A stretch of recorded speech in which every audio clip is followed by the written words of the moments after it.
Hey there, Squirrel Army. Today I wanted to talk to you about a card that I feel is underrated in the EDH format, and that is Angelic Ascension. You can join the Squirrel Army by subscribing.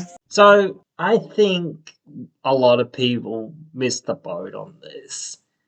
Um, It's a card from quite a few years ago. Now, it isn't the best, removal spell that's out there, but when you're looking for more removal spells, as sometimes I am, and as lots of EGH players are sometimes, you might come across this and think, oh, yeah, maybe. It's not horrible. It's not the best, perhaps.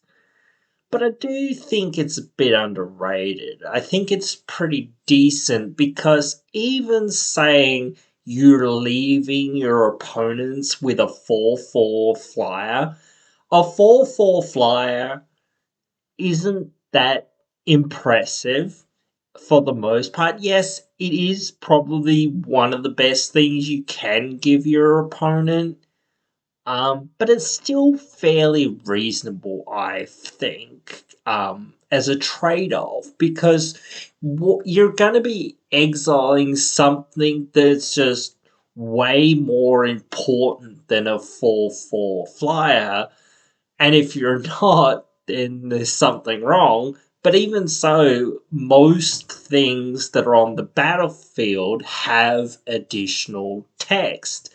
So just leaving them with a vanilla 4/4 flyer for their really important creature or their really important planeswalker seems like a pretty good trade to me. And I started putting this into my decks, and I do suggest that more people do put it into your decks, because the thing is, as I've said before and will continue to say, you can't just play the game of I'm going to play my stuff and cross my fingers and hope that nothing bad happens.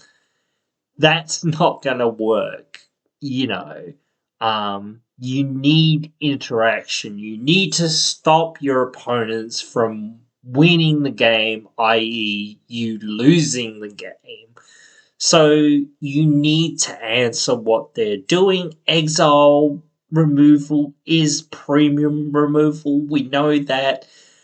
One more mana than Path and Swords, so not much more mana really to hold up on opponents' turns. Can hit Planeswalkers, though that is less relevant sometimes. Though if somebody is comboing with their Planeswalkers or whatever, having this when they are comboing, hopefully you can deal with it and take that out, because it's accessible in many decks. It's a great card to play as soon as you're like it's in your hand. Like, I think once you start playing it, you start realizing, man, yeah, this actually is pretty decent.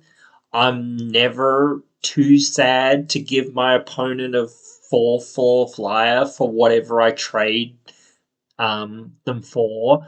Like, you've just got to be strategic in what you're removing. Obviously, you're not going to remove something that's not important or not relevant.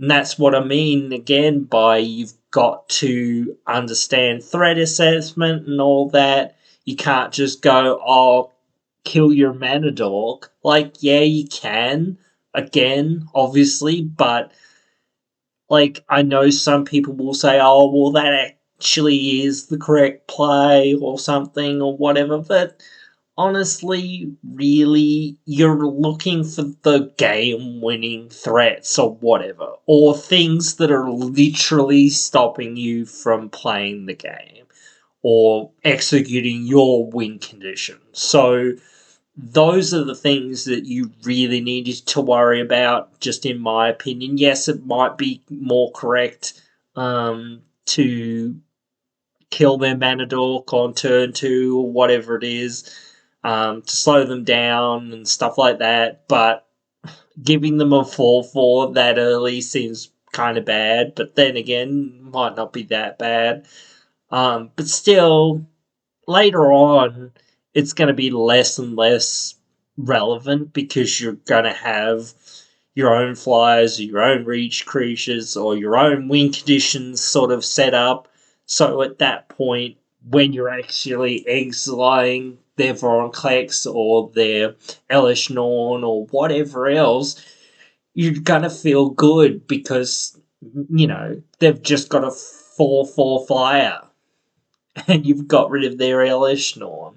So I think it's an incredibly powerful card, often overlooked, and perhaps, yes, again, the downside that it leaves people with this fairly powerful body was the main reason for that. But I think Magic has come so far in the last few years that a 4/4 generic flyer, as I sort of said, just isn't super relevant anymore.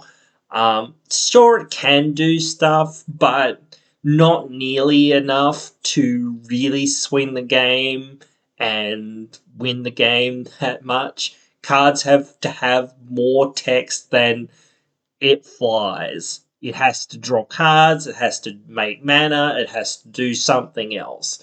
Just a 4/4 generic flyer isn't going to cut it anymore, really, for the most part. So I would suggest people check this out. Find a place to put it in your deck because, yeah, you're going to be much happier trading away their, children or whatever else for a 4/4 flyer. And then never having to deal with their damn children again or whatever. I know they can, with the flip ones, they can flip them in response, I think, or something. So there is that, but still, I would still, for most of the other ones, think that it's still okay. And if you've got the right timing, you can get around it, or if you can expede their mana or whatever from them doing other things, then it still might be worth it. So, yeah, there still are ways around, having it sort of fizzle to a degree or whatever. So, yeah, there are benefits for, making them tap out for 2 mana effectively, so that's still not too bad or whatever else. So, yeah, even in those really bad circumstances, like I know if they have, what's the name? Like Spell Sky, they just redirect it or whatever, things like that. That does suck, but now you've got rid of the Spell Sky, which you probably needed to do too at some point, so, at least that's gone and never coming back pretty much now, so now you can hopefully get rid of the other thing. So even in the worst circumstances, yeah, I'd still think it's well worth the trade-off. But you guys can always let me know what you guys think. Write your thoughts down in the comments below. Hope you've enjoyed. Hope you'll join me again in another one.